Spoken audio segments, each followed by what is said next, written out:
स्वागतम दोस्तों, आपका अपने चैनल धार्मिक हिंदू पे एक बार फिर से स्वागत है। दोस्तों, मेरा मकसद सिर्फ आपको ज्ञान बढ़ाना है। आप मेरे को ऐसी सपोर्ट करते रहिए जिससे मैं आपके लिए नई नई वीडियोस लाता रहूं।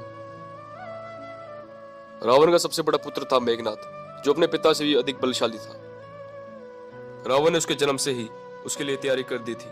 सभी ग्रह व नक्षत्रों की चाल उसके अनुसार कर दी थी। इसके बाद समय समय पर मेघनाथ ने कई यज्ञ तप किए। शुक्राचार्य की सहायता से उसने कई शक्तियां भी प्राप्त की। एक समय के बाद मेघनाथ एक तरह से अजीवी अति पराक्रमी योद्धा बन चुका था, जिसे हराना किसी भी मानव, देवता, दानव, गंधर्व के लिए असंभव था।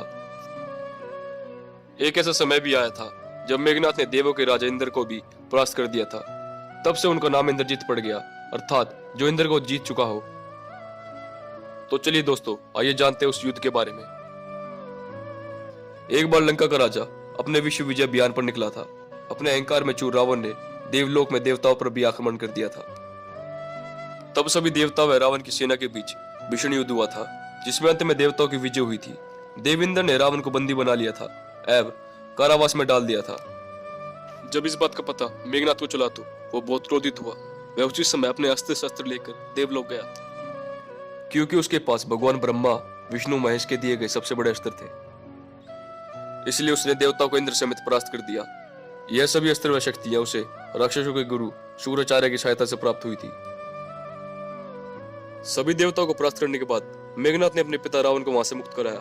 वह देवराज इंद्र को बंदी बनाकर लंका ले आया। अब इंद्रदेव लंका में रावण व मेघनाथ के बंदी बन चुके थे। दोनों ने एक दिन इंद्र का वध करने का निश्चय किया। जब भगवान ब्रह्मा को रावण व मेघनाथ के द्वारा इंद्र के वध करने की योजना के बारे में पता लगा तो मेघनाथ के पास आए व इंद्र को मुक्त करने को कहा। ब्रह्मा जी जानते थे कि मेघनाथ इतनी जल्दी मानने वाला नहीं है, इसलिए उन्होंने मेघनाथ को इंद्र को मुक्त करने के बदले उनसे कोई वरदान मांगने को कहा। इंद्र को मुक्त करने के बदले में मेघनाथ ने भगवान ब्रह्मा से अमर होने का वरदान मांग लिया, तो भगवान ब्रह्मा ने मना कर दिया। उन्होंने कहा कि यह सृष्टि के नियमों के विरुद्ध है। यदि भगवान भी मानव रूप में जन्म लेते हैं तो उन्हें भी एक दिन अपनी देह का त्याग करना होता है। भगवान ब्रह्मा ने मेघनाथ को अमर होने का वरदान देने से मना कर दिया, लेकिन उन्होंने उसे एक अन्य वरदान दिया जो अमर होने के समान ही था।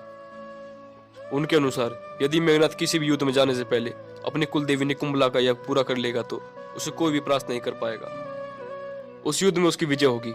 लेकिन इसी के साथ ब्रह्मा जी ने यह भी बताया कि जो भी कोई उसके यज्ञ को बीच में ध्वस्त कर देगा तो उसी मनुष्य के हाथों मेघनाथ की मृत्यु होगी। मेघनाथ यह वरदान पाकर अत्यंत प्रसन्न था। वह उसे ब्रह्मा के कहे अनुसार इंद्रदेव को मुक्त कर दिया। मेघनाथ की इसी हिम्मत को देखकर भगवान ब्रह्मा अत्यंत प्रसन्न हुए। वह उन्होंने उसे इंद्रजीत की उपाधि दी। इससे उन्होंने एक तो मेघनाथ को सम्मानित किया ताकि वह पूरे विश्व में इंद्र को जीतने वाले राक्षस के रूप में जाना जाए। इससे उन्होंने इंद्र के अहंकार पर भी चोट की।